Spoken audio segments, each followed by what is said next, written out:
Assalamualaikum warahmatullahi wabarakatuh.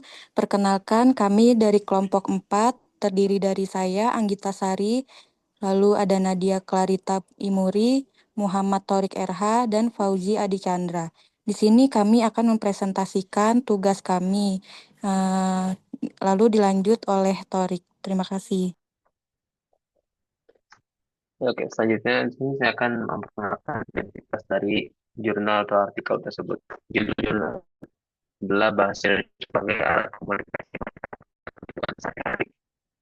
Penulisnya Nazilatul Fakir. Sumbernya dari komunikologi, jurnal ilmiah ilmu komunikasi. Jenis artikel, kajian literatur deskriptif kualitatif. Tujuan dari artikel jurnal ini menjelaskan peran dan penggunaan bahasa Indonesia sebagai alat komunikasi dalam kehidupan sehari-hari masyarakat. Selanjutnya, struktur teks. Pada bagian abstrak, isi pokoknya menjelaskan tujuan, metode, dan hasil umum kajian. Fungsinya adalah ringkasan dari penelitian.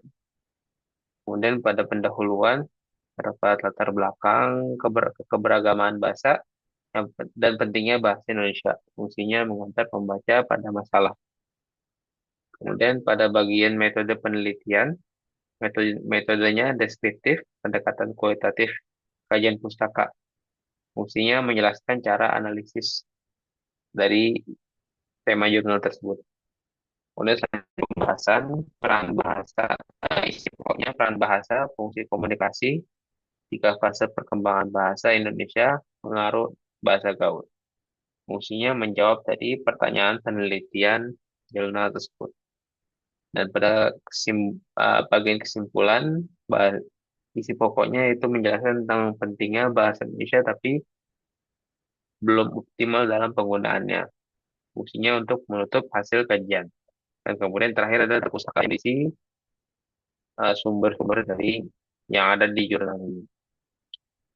Selanjutnya, analisis unsur kebahasaan, gaya kalimat deklaratif dan objektif, itu menggunakan ejaan dan struktur sesuai kaidah.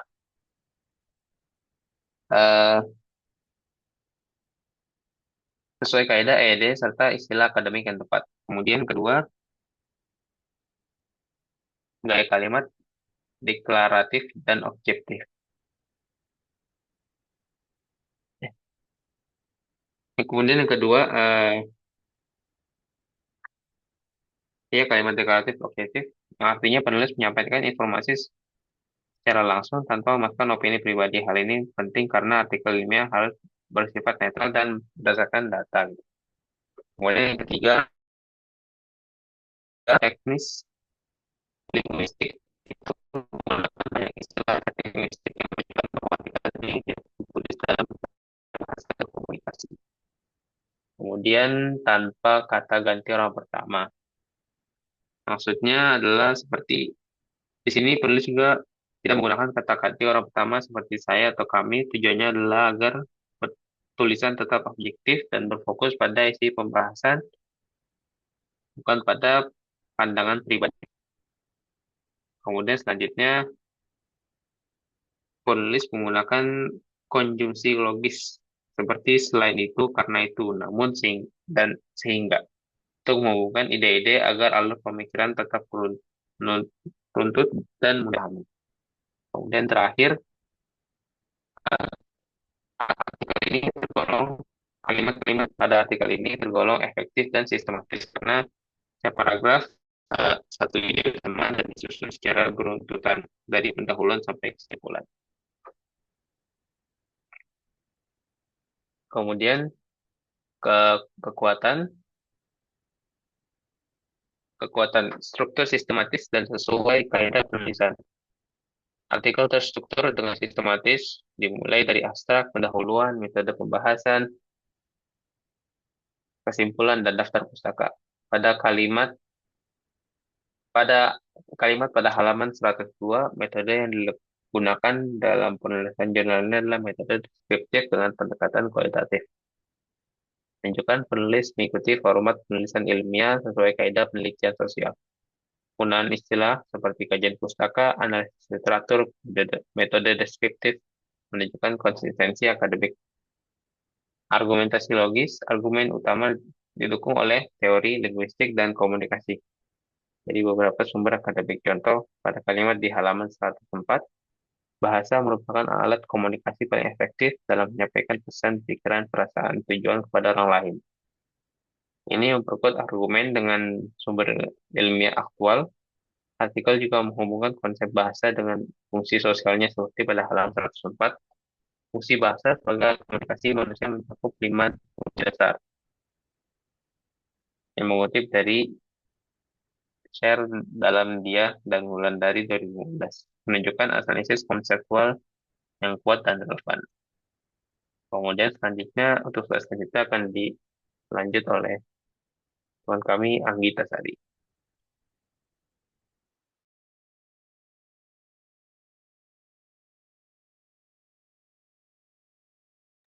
Baik, selanjutnya saya Anggita Sari akan melanjutkan presentasi.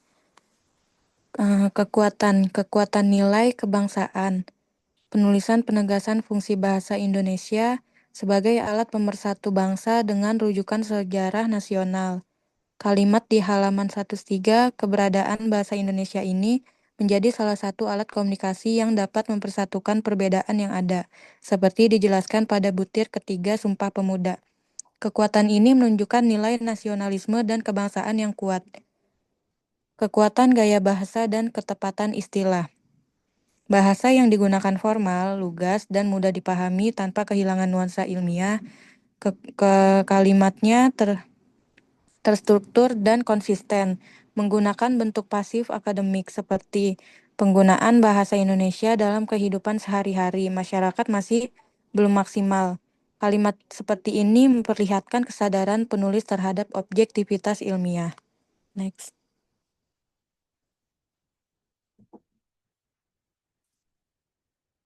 Next.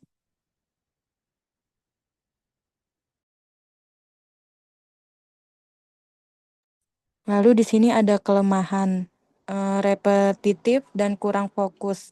Beberapa ide diulang pada bagian pembahasan dan kesimpulan. Contoh di halaman 105, keberagaman yang ada kerap kali menjadi alasan timbulnya perpecahan. Keberadaan bahasa Indonesia sebagai alat komunikasi mampu menciptakan persatuan. Ide ini diulang kembali pada halaman 107 di paragraf kesimpulan dengan kalimat hampir sama, menunjukkan gaya penulisan yang repetitif dan kurang efisien. Kurang menyediakan solusi atau rekomendasi. Dalam kesimpulan, penulisan hanya menegaskan peran generasi muda tanpa memberikan solusi nyata. Kalimat di halaman 107, peran generasi masa kini dalam menjaga bahasa Indonesia yang baik dan benar sangatlah diperlukan. Tidak dijelaskan bagaimana bentuk peran itu, misalnya melalui pendidikan, kampanye bahasa, atau kebijakan. Next.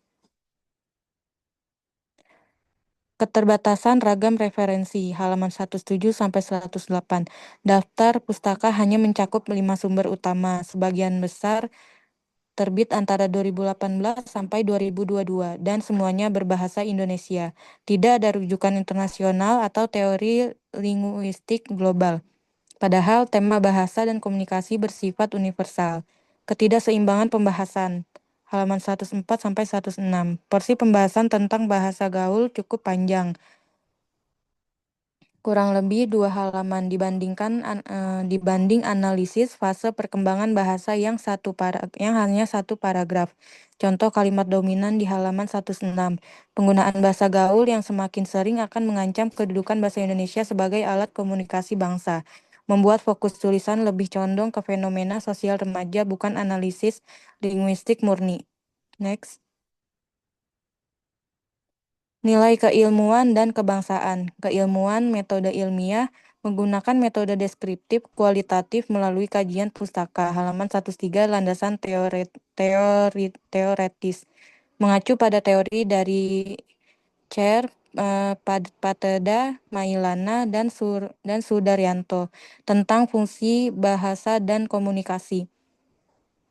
Analisa logis, pembahasan tersusun sistematis dari konsep umum bahasa hingga masalah nasional penggunaan bahasa Indonesia. Halaman 104 sampai 106. Keterkaitan sosial. Bahasa dikaji sebagai alat komunikasi dan pembentuk identitas sosial. Validitas akademik didukung sumber ilmiah terkini 2018 sampai 2022 dan daftar pustaka lengkap.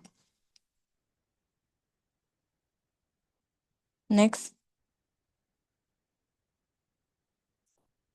Nilai keilmuan dan kebangsaan. Nilai kebangsaan bahasa Indonesia, bahasa sebagai pemersatu bangsa. Menguatkan semangat Sumpah Pemuda 1928 berbahasa satu bahasa Indonesia halaman 103 Identitas Nasional. Bahasa Indonesia menjadi lambang dan jati diri bangsa, penghubung antar budaya, memudahkan komunikasi antar suku dan daerah, mewujudkan Bhinneka Tunggal Ika, ancaman bahasa gaul dan asing. Penggunaan berlebihan dapat mengikis kebanggaan terhadap bahasa nasional. Peran generasi muda ditekankan pentingnya menjaga penggunaan bahasa Indonesia yang baik dan benar.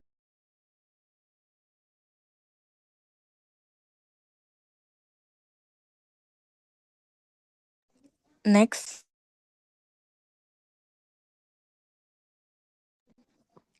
Aspek struktur ilmiah, kekuatan lengkap dan sesuai format jurnal, kelemahannya beberapa bagian berulang. Lalu ada data dan metode. Kekuatan jelas menyebut metode kualitatif, deskriptif, dan kelemahan tanpa bukti empiris lapangan. Aspek kebahasaan, kekuatannya baku, formal, akademik, kelemahannya terlalu pasif dan kaku di beberapa bagian. Lalu aspek nilai kebangsaan, kekuatan menonjolkan semangat persatuan dan cinta bahasa nasional. Kelemahannya kurang eksplorasi solusi pelestarian. Aspek ketertarikan teori, kekuatan mengutip banyak sumber lokal relevan. Kelemahannya kurang variasi referensi internasional. Terima kasih.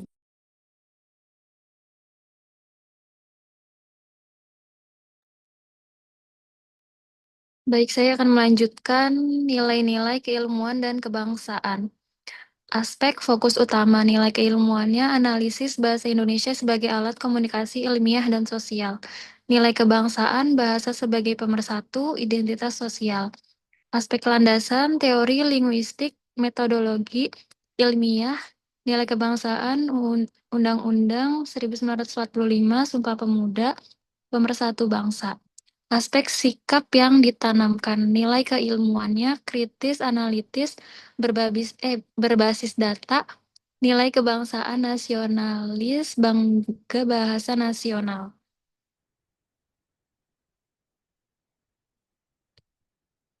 Terima kasih lah. Sekian dari kelompok kami. Wassalamualaikum warahmatullahi wabarakatuh.